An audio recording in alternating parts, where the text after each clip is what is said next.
ក្លបភ្លេចរមែនចេញមកម្ដងនេះលុយណាមានគ្រប់សັບនៅក្នុងនឹងក្រោយណាអូយអ្នកគ្នានេះ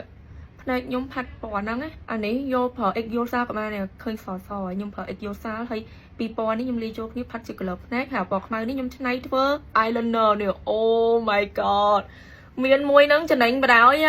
ហើយគេទូចស្រួលដាក់តាមខ្លួនណានេះស្បែកពេប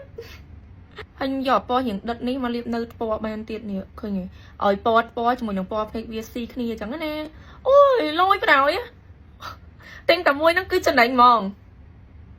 បើនិយាយពីតម្លៃវិញធូរហ្មង discount ឲ្យអត់ដល់2ទេនេះអូ my god ហើយគេផលិតមកមាន3ពណ៌នេះនេះអានេះពណ៌ដែលខ្ញុំប្រើកូដលេខ02ពណ៌រៀងកែឈប់កូដលេខ03ហើយនេះកូដលេខ01នេះចង់បាន eyeliner ពណ៌រៀងប្រោនខ្ញុំប្រើនេះចឹងទៅហើយអាពីរពណ៌នេះចង់យកមក contour ក៏បានអានេះប្រើជា concealer ក៏បានដែរពណ៌រៀងពណ៌សាច់នេះអូយចំណេញ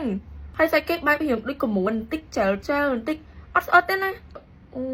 យចេញមកអញ្ចឹងបណ្ដោយហើយមកគេចង់ទិញអីអាចទៅមើលនៅកូឌីបាន